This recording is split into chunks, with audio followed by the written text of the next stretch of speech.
जो भली भाव में जो जगार कौन भी अपराध हो महिला संक्रांतीय अपराध हो कि जेकोसी प्रकार भी अपराध हो ताकू हैंडल करिवार जो प्रक्रिया ताकू तुरंत अपराधी को गिरफ्त करवा दंड विधान करवा ये जो प्रक्रिया अपराधी भितर भय सृष्टि करिवार जो प्रक्रिया ये प्रक्रिया को सरकार गुरुत्वर सहित करुँच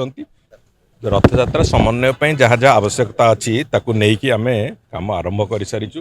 और रथयात्रा एमती सुरुखुर हम से जहाँ व्यवस्था सब जगह को लेकिन भी सुरुखुर व्यवस्था सरकार आरंभ कर सारी जो भाई भाव में इंफ्रास्ट्रक्चर दरकार जहाँ आवश्यकता अच्छी समस्त दृष्टिकोण ताकू आम नहीं चलवा आरंभ करें आशावादी महाप्रभु करुणार रथयात्रा संपूर्ण रूपे सफलतार सहित ए वर्ष भी हम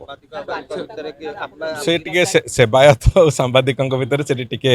किसी कथा को लेकिन तर्क वितर्क होता है से कथार भी समाधान होता है गोटे बड़ समस्या नुहे ताको आलोचना करने आवश्यकता अच्छी देखु मु स्पष्ट भाव में कहवाक चाहे जे जो भली भाव में जो जगार कौन भी अपराध हो महिला संक्रांतीय अपराध हो कि जेकोसी प्रकार भी अपराध हो ताकू हैंडल करिवार जो प्रक्रिया ताकू तुरंत अपराधी को गिरफ्त करवा दंड विधान करवा ये जो प्रक्रिया अपराधी भितर भय सृष्टि करिवार जो प्रक्रिया ये प्रक्रिया को सरकार गुरुत्वर सहित करुँच ट्रैक रेकर्ड भी से कथा कहूँ कन्विक्शन रेट आमर यथेष्ट बढ़ी जोटा कि गोटे समय 5% 7% भितर थिला कन्विक्शन रेट आज तारीख रे पाखापाखि 40% रु ऊर्ध्व कन्विक्शन रेट आज तारीख रे होती तेणुक से दृष्टिकोण को हो कि जेकोसी कारण हो ताको आमे पूरापूरी भाव में सिस्टम को तार पूरा नियंत्रण भितर को आने को पूरा प्रचेषित अच्छु एवं आज जो कौटी जो जगार हिनस क्राइम होची से संपर्क में स्पेसिफिकाली सरकार अत्यंत कठोर मनोभाव सरकार प्रदर्शन करुँच मुख्यमंत्री भी से तार पूरा status day to day report नवा पर्यंत भी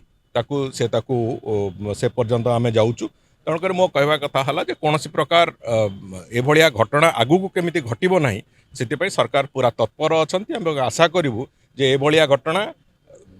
जमी घटिबो नाही सी तो गोटे दिग एवं जो मैंने ये क्रिमिनालाइजेशन करुँच क्रिमिनाल एक्टिविटी सहित संपृक्त अच्छा सी प्रोफेशनल क्रिमिनाल हूँ कि ओकेजनाल क्रिमिनाल हूँ तांको प्रति आमर आभिमुख्य संपूर्ण रूपे कठोर रहिबो एवं सेमाने तार